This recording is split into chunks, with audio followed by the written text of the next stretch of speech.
दोस्तों, जब हम दशहरा का नाम सुनते हैं तो हमारे आंखों के सामने सबसे पहला दृश्य आता है राम जी का तीर चलाना और रावण का वध। लेकिन क्या सच में दशहरा सिर्फ रावण दहन का पर्व है या इसके पीछे और भी कहानियां छुपी हैं जिन्हें हम भूल चुके हैं या जिन्हें कभी सुना ही नहीं। आज इस वीडियो में हम आपको ले चलेंगे दशहरे की उस रहस्यमय यात्रा पर जहां हर कहानी के पीछे छुपी है ज्ञान, साहस, दान और धर्म का गहरा संदेश।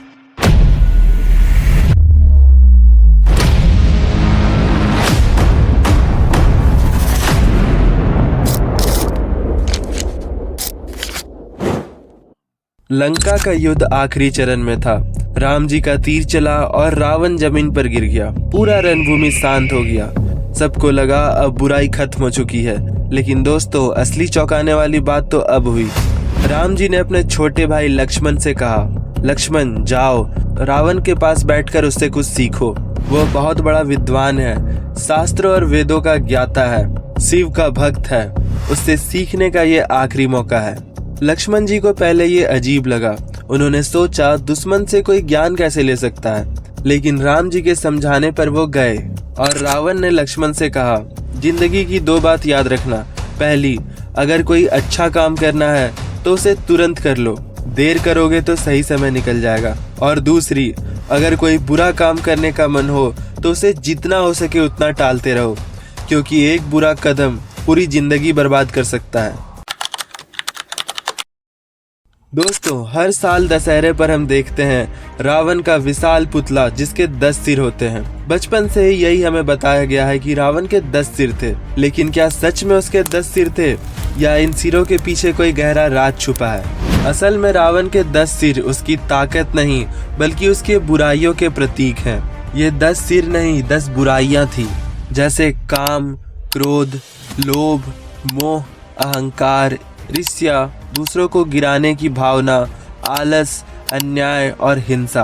कहा जाता है कि यही 10 बुराइयां रावण को इतना शक्तिशाली और खतरनाक बना रही थी। वह विद्वान था, महान योद्धा था, शिव जी का भक्त था, लेकिन इन्हीं बुराइयों ने उसे नष्ट कर दिया।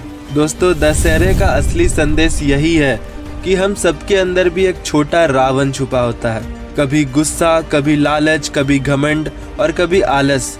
ये सब हमारे 10 सिर हैं। जब हम रावण का पुतला जलाते हैं तो हमें ये वचन लेना चाहिए कि अपने भीतर की भी इन बुराइयों को खत्म करें।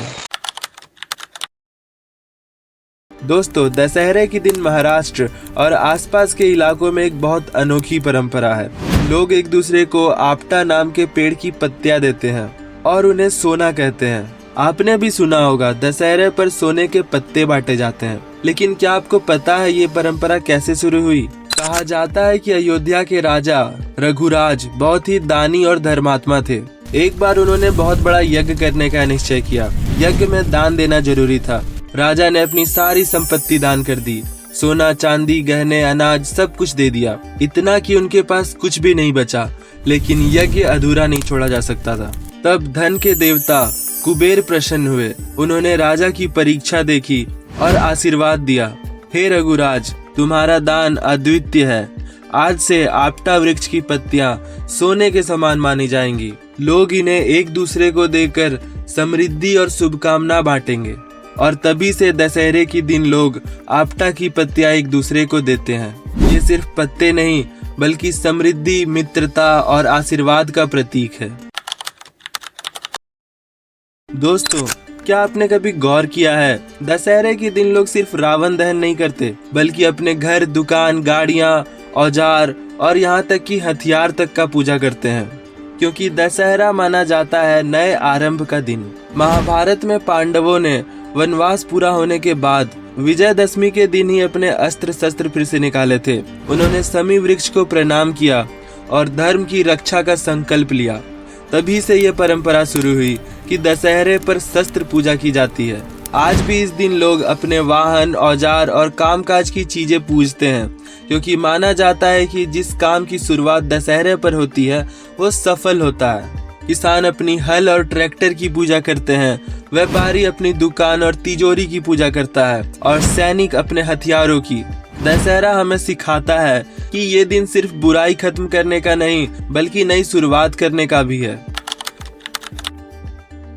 दोस्तों, जब हम रावण का नाम सुनते हैं तो हमारे दिमाग में एक ही छवि आती है, अहंकारी, दुष्ट और बुराई का प्रतीक। लेकिन वही रावण भगवान शिव का सबसे बड़ा भक्त भी था।